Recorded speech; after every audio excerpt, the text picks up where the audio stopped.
Punjab national bank में 14,000 करोड़ रुपए के लोन धोखाधड़ी मामले में भगौड़े हीरा कारोबारी मेहुल चोकसी को भारतीय जांच एजेंसियों के प्रत्यर्पण अनुरोध के बाद बेल्जियम में गिरफ्तार कर लिया गया।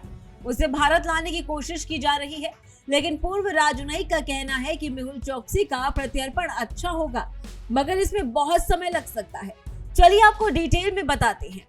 26/11 मुंबई हमले के आरोपी तैमूर राणा के प्रत्यर्पण का उदाहरण लेते हैं।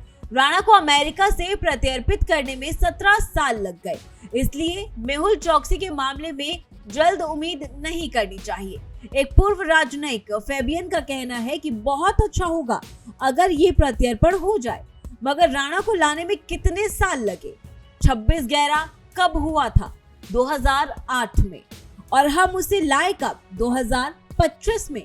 इसलिए इन सभी प्रत्यर्पण प्रक्रियाओं में समय लगेगा, इसमें बाधाएं भी आ सकती हैं। देखिए, चोकसी और उसका भतीजा नीरव मोदी 2018 में पंजाब नेशनल बैंक को 1.8 बिलियन डॉलर का चूना लगाकर फरार था। पूर्व राजनयिक के अनुसार एक इंटरपोल रेड कॉर्नर नोटिस भी था, जिसे 2023 में वापस ले लिया गया, शायद इसलिए क्योंकि वो काम नहीं कर रहा था। इंटरपोल रेड कॉर्नर नोटिस एक तरह का अंतर्राष्ट्रीय गिरफ्तारी वारंट होता है। उन्होंने कहा कि ये कहना मुश्किल है कि बेल्जियम सरकार उसे प्रत्यर्पित करेगी या नहीं, लेकिन भारत को इसके लिए प्रयास करते रहना होगा। चोकसी बेल्जियम में है और भारत के प्रत्यर्पण अनुरोध पर बेल्जियम ने उसे हिरासत में ले लिया है, लेकिन ये कहा नहीं जा सकता कि बेल्जियम उसे कल या परसों प्रत्यर्पित कर देगा, क्योंकि एक कानूनी प्रक्रिया है। अगर बेल्जियम सरकार फैसला भी कर लेती है तो वो अदालत जा सकता है, इसलिए अंततः उसे प्रत्यर्पित किया जाएगा या नहीं इस समय नहीं कह सकते, लेकिन जाहिर है हमें उसे लाने के लिए कड़ी मेहनत करनी होगी। मेहुल चोकसी के पास अदालत जाने का अधिकार भी है, तो अगर भारत चाहता है कि चोकसी को प्रत्यर्पित किया जाए तो वो बेल्जियम की अदालत में अपील कर सकता है, और अदालत जो भी फैसला करेगी फिर वही होगा।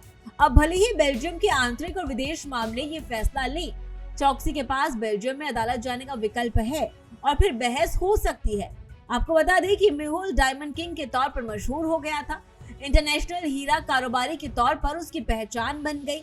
भारत के साथ अमेरिका, मिडिल ईस्ट और साउथ ईस्ट एशिया तक कारोबार फैल चुका था। 65 वर्षीय भगोड़ा हीरा व्यापारी 2 जनवरी 2018 को भारत से भाग गया था।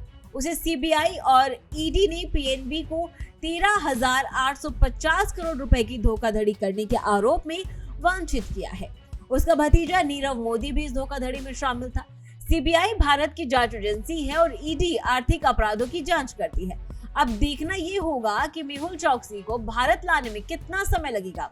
आपकी इस पर क्या राय है, हमें जरूर बताएं। फिलहाल खबरों में बस इतना ही। ऐसे ही और तमाम खबर के लिए देखते रहिए भारत एक्सप्रेस डिजिटल। नमस्कार।